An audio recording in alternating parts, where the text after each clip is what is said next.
केंद्रीय मंत्री शिवराज सिंह चौहान ने बैरकपुर स्थित जूट अनुसंधान संस्थान का किया दौरा। कई विकास परियोजनाओं का शिलान्यास। कृषि मंत्री एवं किसान कल्याण मंत्री शिवराज सिंह चौहान ने मंगलवार को बैरकपुर स्थित केंद्रीय जूट एवं संबंध फाइबर अनुसंधान संस्थान का दौरा किया। इस दौरान उन्होंने संस्थान में चल रहे अनुसंधान कार्यों का निरीक्षण किया और जूट एवं प्राकृतिक फाइबर के क्षेत्र में कई विकास परियोजनाओं की आधारशिला रखी। कार्यक्रम में पश्चिम बंगाल सरकार के मंत्री दूत कुमार मंडल और कल्याण चक्रवर्ती भी मौजूद रहे।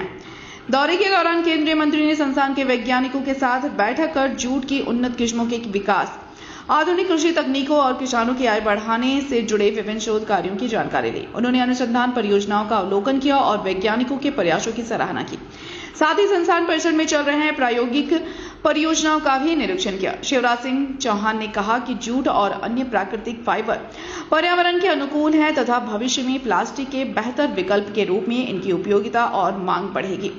उन्होंने कहा कि बैरकपुर स्थित यह संस्थान देश में जूट अनुसंधान और नवाचार का महत्वपूर्ण केंद्र है, जो किसानों और उद्योग दोनों के लिए नई संभावनाएं तैयार कर रहा है। केंद्रीय मंत्री ने कहा कि केंद्र सरकार वैज्ञानिक अनुसंधान को बढ़ावा देने और आधुनिक तकनीक किसानों तक पहुंचाने के लिए पूरी तरह प्रतिबद्ध है।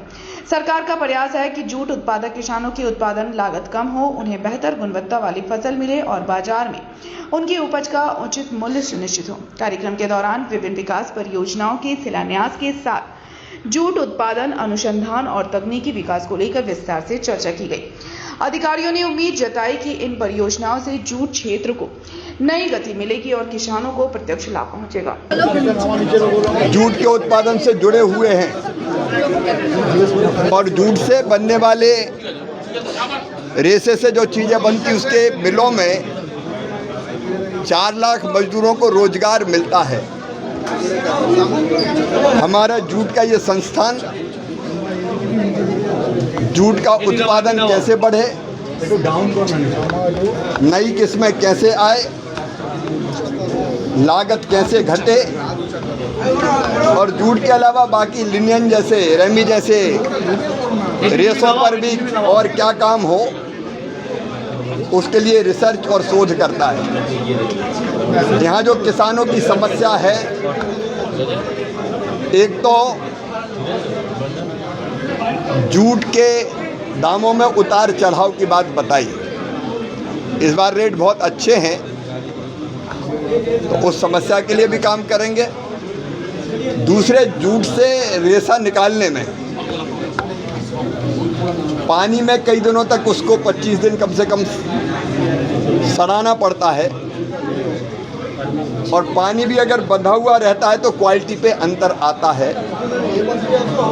और इसलिए मैं बांग्लादेश में जो जूट जाता है, हम लोगों को ये बीज वो हम लोगों से ज़्यादा क्वालिटी में अच्छा है, ये क्यों? वो बताते हैं, जो मेरी जानकारी है कि वहाँ बहता पानी ज़्यादा है, तो बहते पानी में अगर उसको रखते हैं, सड़ाते हैं तो क्वालिटी ज़्यादा बेहतर होती है, लेकिन मशीनों से निकालेंगे तो क्वालिटी बेहतर हो जाएगी। जब लगभग 10 क्विंटल पर हेक्टर उत्पादन होता था, जो बढ़ के अभी 25 क्विंटल तक पहुंचा है। इसको और आगे बढ़ाने के लिए हम काम करेंगे। एक आश्चर्य की बात यह थी कि सीड बोनी यहाँ होती है, लेकिन सीड बाहर से आता है। अब हमने तय किया है कि पटसन के लिए भी और बाकी चीज़ों के लिए भी, मक्का जैसी चीज़ों के लिए, आलू जैसी चीज़ों के बीजों के लिए इसको सीड हब बनाने का भी हम काम करेंगे। मैं सरकार को, शुभेंदु अधिकारी जी को बधाई देता हूं कि मिलों को, जूट मिलों को फिर से चालू करने का अभियान उन्होंने प्रारंभ किया है, ताकि जूट मिलों में जूट की प्रोसेसिंग हो सके। मैंने यहाँ आके सारी चीज़ें समझने का काम किया है।